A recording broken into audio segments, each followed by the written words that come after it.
আজ বহুদিন পর পুরনো রোমান রেন্সকে দেখে আবার কেমন লাগলো তোমাদের অবশ্যই জানিও। আর তার সাথে এই ভিডিওটা পুরোটা দেখো, কারণ ভিডিওর শেষে একটা প্রশ্ন আছে তোমাদের জন্য, সেইটার উত্তর আমার আর চাই। তো কমেন্ট বক্সে অবশ্যই কমেন্ট করে সেই প্রশ্নটার উত্তর দেবে, যেটা আমি ভিডিওর শেষে করব। বাকি এই ভিডিওতে আজকে রকে নিয়ে কথা হবে, আর আজকের র সত্যি একটা দুর্দান্ত ছিল। তো সেটা নিয়ে আলোচনা করব, রিভিউ দেবো, আমার পার্সোনালি কেমন লাগলো সেসব নিয়ে কথা বলবো। তো ভিডিওটা পুরোটা দেখো, স্কিপ করো না, কারণ তোমরা দেখছো wrestle entertainer. So let's start the entertainment.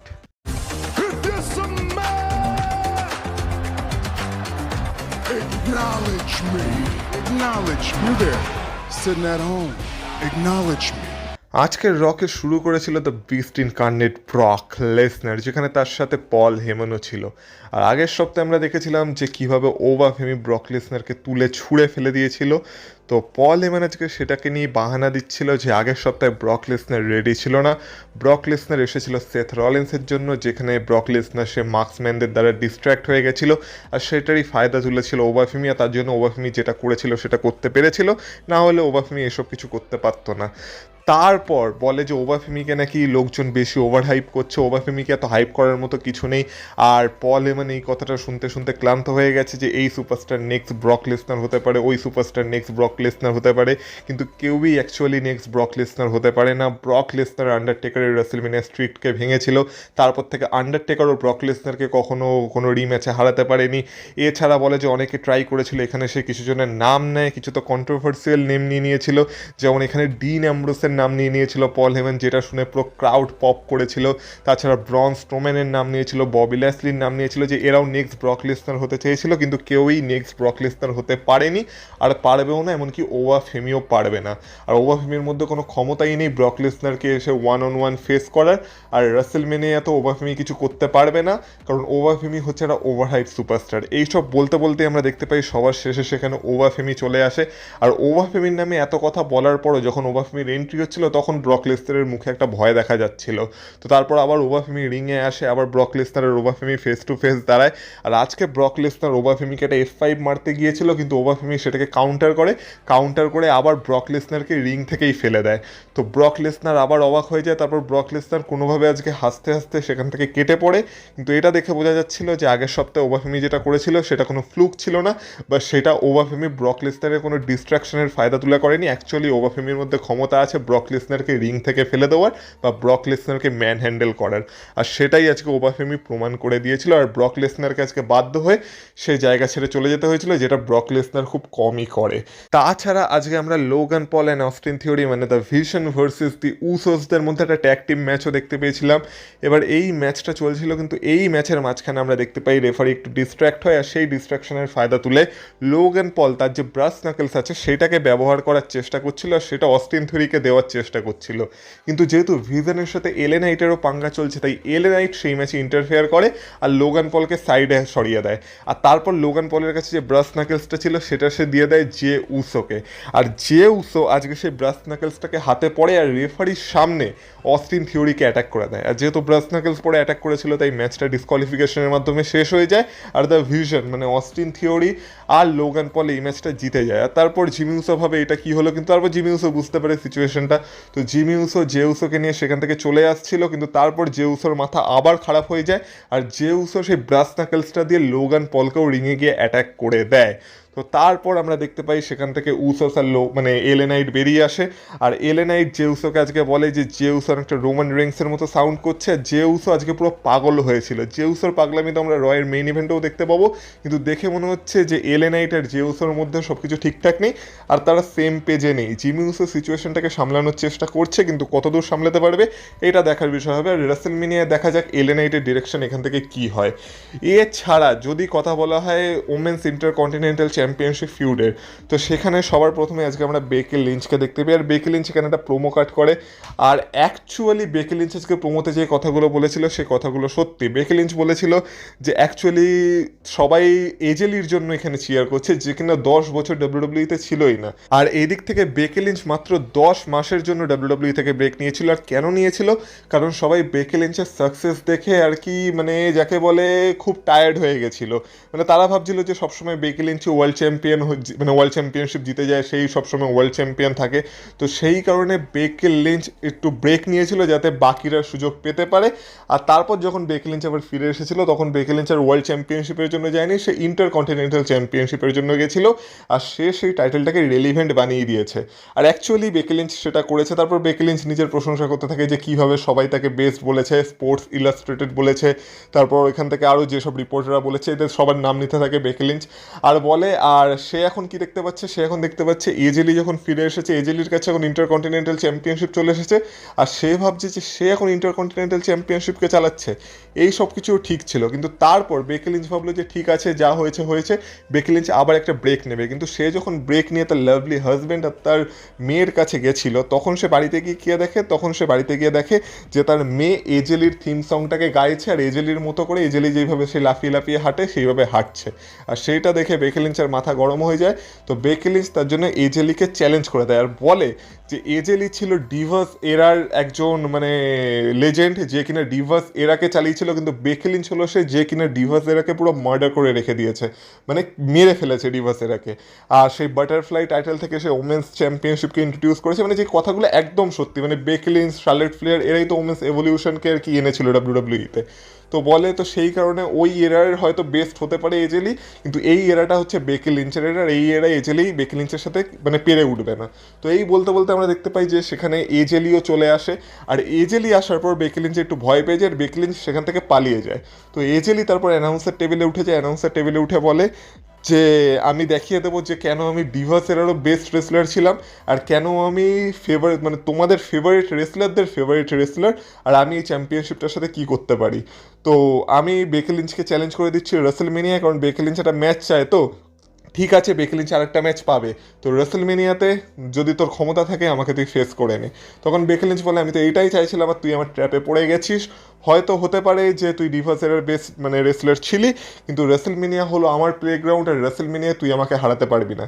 এই বলে এজেলি ভার্সেস বেকি লিঞ্চের মধ্যে একটা ম্যাচ রেসলমেনিয়ার জন্য কনফার্ম হয়ে গেছে। এবার সব কিছুই ভালো, শুধুমাত্র আমার একটাই কমপ্লেন আছে এই ম্যাচটা থেকে, সেটা হচ্ছে এই ম্যাচে একটা স্টিপুলেশন অ্যাড করা যেতে পারতো, যেটা এখনও অ্যাড হয়নি। এবার রেসলমেনিয়া এখনও 1-2 সপ্তাহ বাকি আছে, মানে 2-3 সপ্তাহ এখনও বাকি আছে।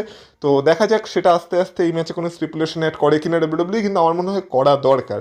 কিন্তু আমি এটা বলবো যে এই মুহূর্তে ওমেন্স ইন্টারকন্টিনেন্টাল চ্যাম্পিয়নশিপের ফিউড অনেক ওমেন্স ওয়ার্ল্ড চ্যাম্পিয়নশিপের থেকে বেটার চলছে, যেমন জেড কার্গিল ভার্সেস রিয়া রিপ্লের ফিউডের থেকে তো অনেক বেটারই চলছে।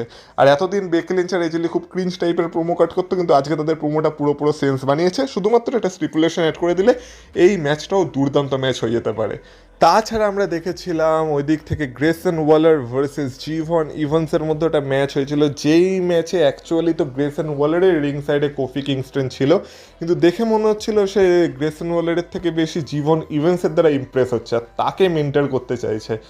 তো এই ম্যাচে আমরা দেখতে পাই যে আলটিমেটলি রিং সাইডে থেকে কোনো লাভ হয় না, কারণ কোফি কিংস্টন ওই দিক থেকে গ্রেসন ওয়ালারের কোনো রকম কোনো সাহায্য করে না। আর আমাদের ইয়ং ওজি জিভন ইভেন্স এই ম্যাচটা জিতে যায়, আর কোফি কিংস্টনও জিভন ইভেন্সের উপরই বেশি ইমপ্রেসড হয়েছিল এই ম্যাচের পর। তো ব্যাক স্টেজে আমরা দেখতে পাই আমাদের ড্যান হজনকে, যেখানে সে আজকে আইসো স্পিডের সাথে ছিল। আর আজকে ড্যান হজন আইসো স্পিডকে কার্স করে দিয়েছে, কারণ আইসো স্পিড তাকে তার ইউটিউবের পাসওয়ার্ড দিতে চায়নি। আর ড্যান হজনের দাবি ছিল এটাই যে আইসো স্পিডটাকে তার ইউটিউবের পাসওয়ার্ড দিয়ে দেবে, আর তার ইউটিউব থেকে যে আয়টা হয় আর কি, তার বা যে ইনকামটা হয় সেটা তারা সমানভাবে ভাগ করে নেবে, কিন্তু আইসো স্পিড সেটাই রাজি হয় না।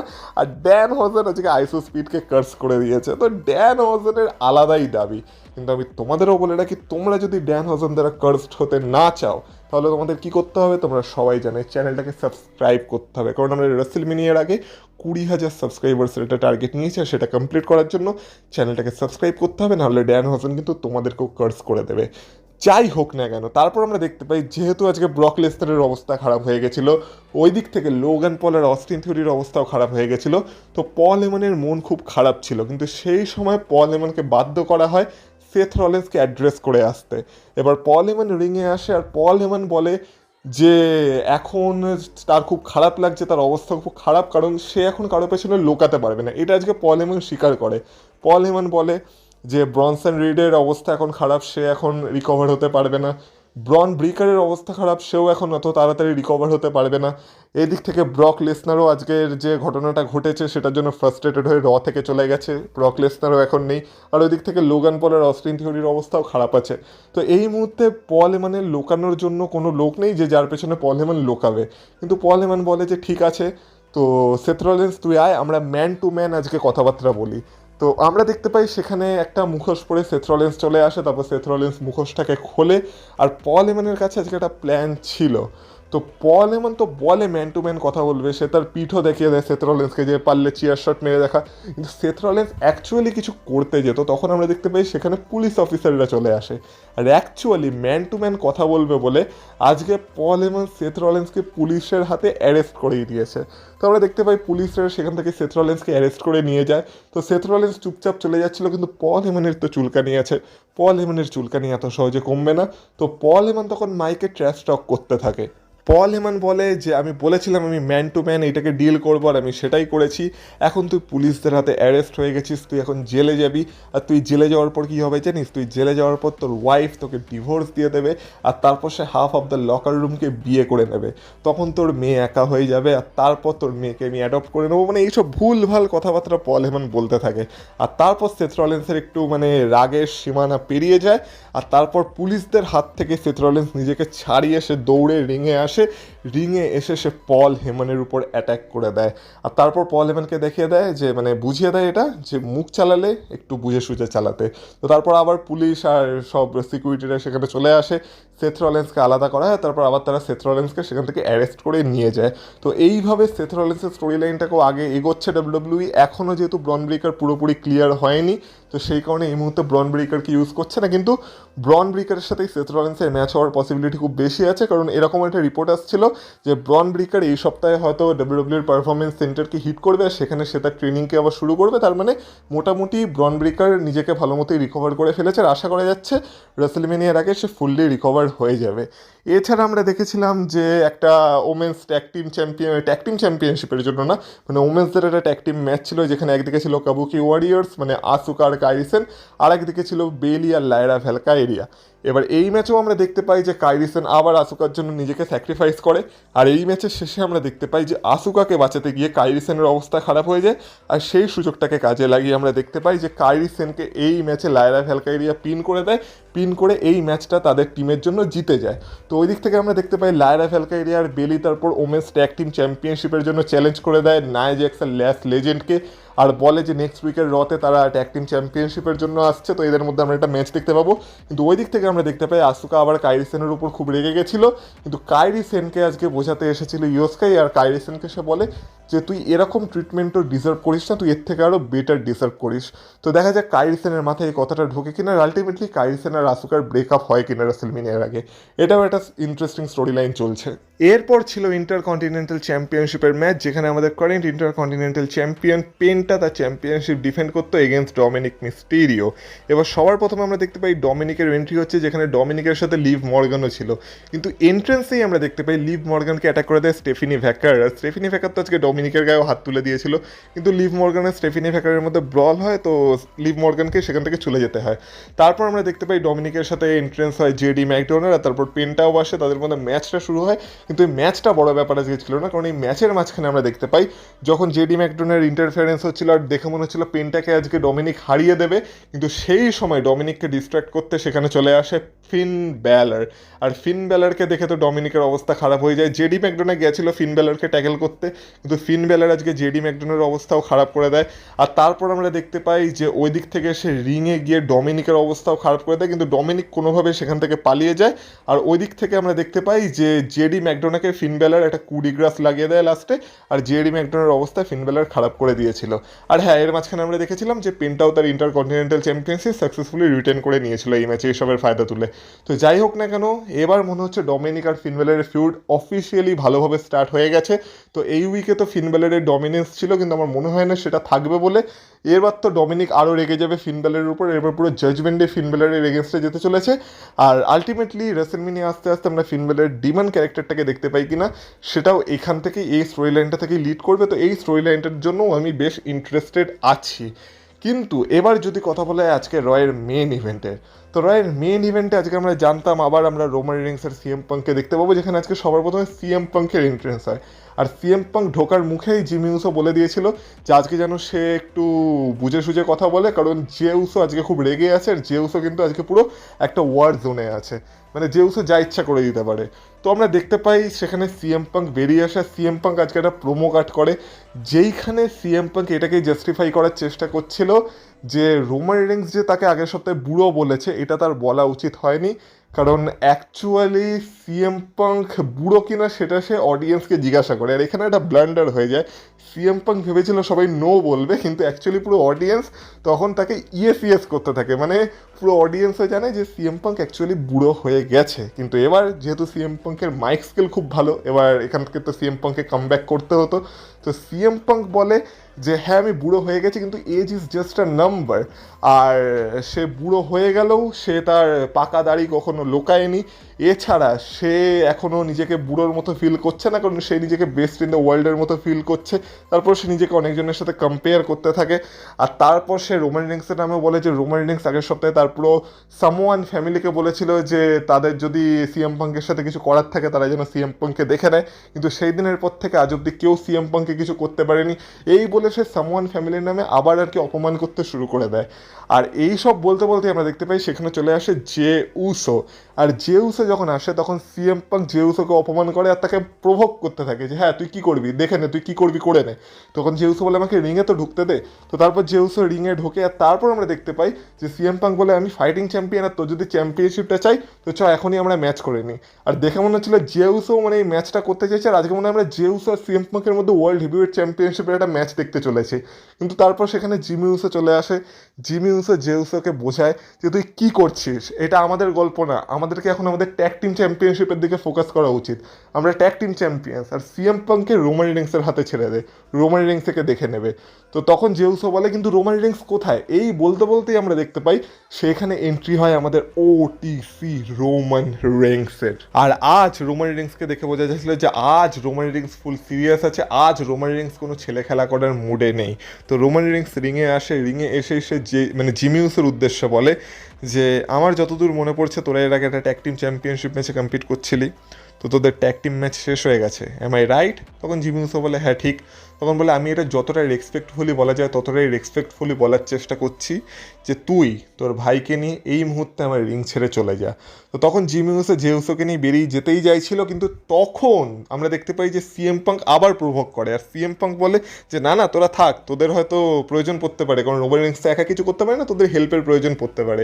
তো এই সময় আমরা দেখতে পাই যে জে উসো সিএম পাঙ্কের উপর অ্যাটাক করে দেয়, আর জে উসোকে বাঁচাতে জিমি উসো সেখানে চলে যায়, আর তাদের দুজনকে বাঁচাতে আমরা দেখতে পাই রোমান রিংস সিএম পাঙ্ককে মেরে দেয় একটা সুপারম্যান পাঞ্চ।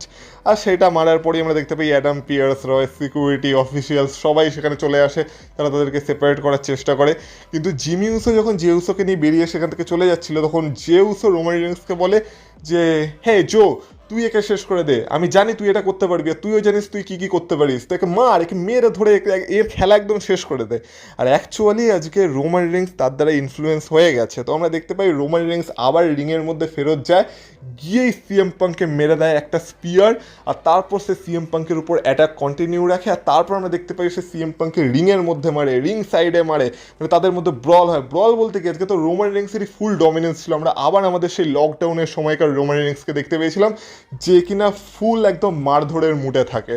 তো আমরা দেখতে পাই সিএম পাঙ্ককে রোমান রিংস অ্যানাউন্সার টেবিলের উপরে একটা পাওয়ার বোম মেরে দেয়, পাওয়ার বোম মেরে তাকে কলার ধরে তুলে বলে হ্যাঁ এবার তুই বল তুই কি বলছিলি, খুব তো বড় বড় কথা বলছিলি। কিন্তু যেমন আমরা আগের সপ্তাহে দেখেছিলাম যে রোমান রিংস সিএম পাঙ্কের কাছে ঘুষি খাওয়ার পরও রোমান রিংস হাসছিল, তো আজকে আমরা দেখতে পাই সিএম পাঙ্কও রোমান রিংসের কাছে এত মার খাওয়ার পরও সিএম পাঙ্কের মুখে হাসি ছিল। আর সিএম পাঙ্ক তখন বলছিল যে আমি তো এটাই প্রমাণ করার চেষ্টা করছিলাম যে আমার কারো হেল্পের প্রয়োজন পড়ে না, কিন্তু তোর হেল্পের প্রয়োজন পড়ে।